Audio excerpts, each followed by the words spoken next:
हो, हॉस्पिटलमध्ये तोंड दाबून बुक्क्याचा मारा असतो. कारण मला हे जाणवलं. कारण मला ऑपरेशनला नेलं त्यावेळी 2-2 इंजेक्शन दिलती भुलीची, पण मला भूल काही जास्त चढलेली नव्हती आणि त्यांना वाटलं चढले, त्यामुळे त्यांनी ऑपरेशन करायला डायरेक्ट मला ऑपरेशन थिएटरमध्ये नेलं. पण ऑपरेशन करताना मला एवढा त्रास झाला की दुसरे पेशंट मला शेजारचे सांगत होते की ऑपरेशन करताना त्रास होत नाही, भुलीचं इंजेक्शन देतात, त्रास होत नाही, तुम्ही काय टेन्शन घेऊ नका. असं बरेचसं म्हणजे पेशंट शेजारी माझ्या होते बेडवरती, त्यांनी मला समजावून सांगितलं होतं. पण माझं काहीच तसं धडक्या देतच होतं की ऑपरेशन म्हटलं तर त्रास हा होणारच.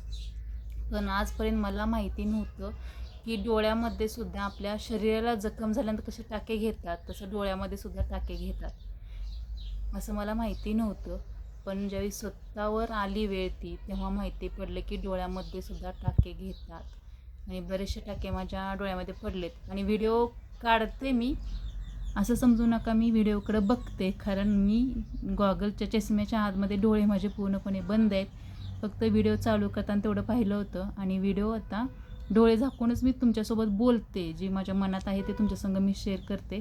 आणि अक्षरशः मला ते डोळ्यामध्ये वर 2 भुलीची इंजेक्शन मला दिलती, पण जास्त मला भूल चढलेली नव्हती. डोळ्यामध्ये सुद्धा इंजेक्शन दिलती नंतर.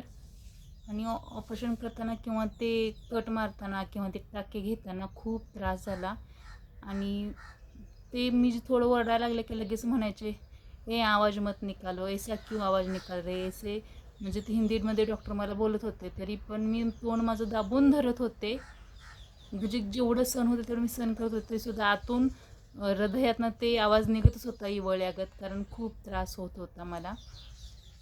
आणि किती मी आवरण्याचा प्रयत्न केला तरीसुद्धा माझ्या तोंडातून असं इवळण्याचा म्हणजे आवाज येतच होता, कारण दुखत होतं माझं खूप. असं अंगाचं कापरं भरलेलं होतं, पूर्णपणे अंग घामानं भिजलेलं होतं. मलाच काय कळत नव्हतं काय करायचं. आणि मधूनच मी जर नको म्हणलं असतं तर पुन्हा ते कट वगैरे मारल्यानंतर भरपूर त्रास झाला असता. तरी पण मी असं घट्ट मन केलं आणि म्हणजे मूठ आवळून धरली माझी स्वतःची, की आता जर एवढं सण नाही केलं आणि जर आपण मधूनच म्हणलं की त्रास होतो आहे किंवा काय होतं आहे, ऑपरेशन तिथंच थांबवतील आणि दुसऱ्यांदा परत आणि थोडे दिवसानंतर आणि ऑपरेशन आम्हाला बोलवतील, पुन्हा तोच त्रास मला सहन करायला लागेल. मग काळीज घट्ट केलं, तसं तर मी सहन केलं. खूप त्रास झाला तसं. दुसरी सांगत होती मी, प्रत्येक पेशंटचं वेगवेगळे ऑपरेशन असतं, त्या प्रत्येकाला वेगवेगळी ट्रीटमेंट दिली जातं तिथं. प्रत्येकाचं वेगवेगळं म्हणजे ऑपरेशनची पद्धत वेगळी असते. माझ्या पण डोळ्यामध्ये टाके खूप पडलेले आहेत. असं तुम्ही म्हणत असाल, मग टाके पडलेत, मग डोळ्याचं ऑपरेशन झाले, मग व्हिडिओ का काढते, म्हणजे मोबाईल बघायचा नाही. मी अक्षरशः खरं सांगू का तुम्हाला, माझ्या गॉगलच्या आतमध्ये माझं डोळं झाकलेले आहेत, त्यामुळे मला काही मोबाईल समोर आहे की नाही ते मला प्रॉब्लेम नाही आहे. फक्त व्हिडिओ चालू करताना तेवढंच बघितलं, व्हिडिओचं ऑप्शन म्हणजे मोबाईलचं बटन दाबलं आहे तेवढंच. आणि अक्षरशः मी डोळे बंद केलेत, त्यामुळे मला काही प्रॉब्लेम वाटत नाही. तुम्ही मला असं काही कमेंट वगैरे करू नका की डोळ्याचं ऑपरेशन झालं आणि तू मोबाईलमध्ये का बघतेस असं. फक्त माझ्या मनातली गोष्ट मला तुम्हाला सांगायची होती.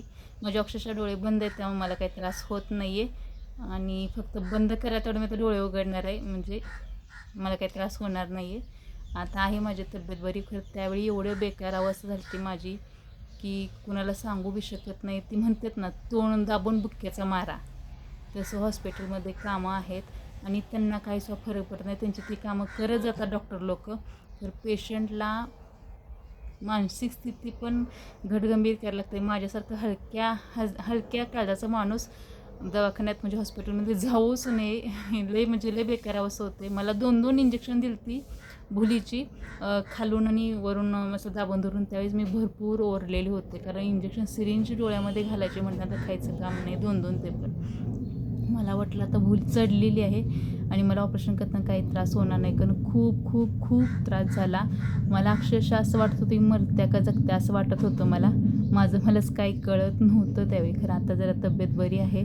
2-4 दिवस झालं माझ्या अंगात विटनेसपणा आता पण आहे थोडाफार, पण आहे तरी बरी आहेत. आणि तुम्ही काही टेन्शन घेऊ नका.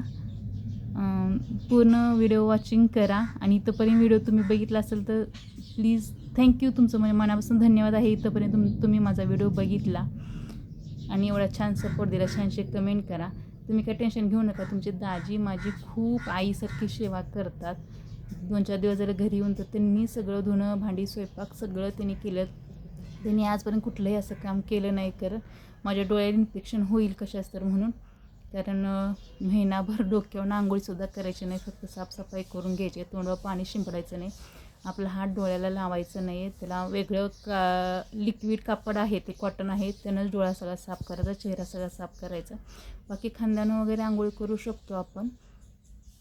अशी म्हणजे लई काळजी घ्यायला लागतं. भरपूर डोळ्यामध्ये टाके पडले. अक्षरशः मी आल्यानंतर आश्रमामध्ये पाहिल्यानंतर मला आश्चर्य वाटलं की डोळ्यामध्ये सुद्धा टाके घेतात का.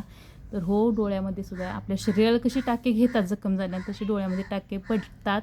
प्रत्येकाचं वेगळं ऑपरेशन असतं आणि खूप त्रास झाला. मग दवाखान्यात असं असते बघा, जरी दुखायला लागलं तर तोंड बंद करून जेवढं सहन होतं तेवढं सहन करायचं बघा. म्हणूनच म्हणतात ना, हॉस्पिटलमध्ये तोंड दाबून बुक्क्यांचा मारा. मी टोमणं दिलं त्याला.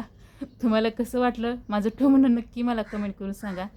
चला तर मग बाय, भेटू दुसऱ्या व्हिडिओमध्ये. असा सपोर्ट करत जावा. थँक्यू. तुम्ही माझा इथंपर्यंत व्हिडिओ बघितल्याबद्दल मनापासून तुमचं कौतुक करा तेवढं कमीच आहे. थँक्यू.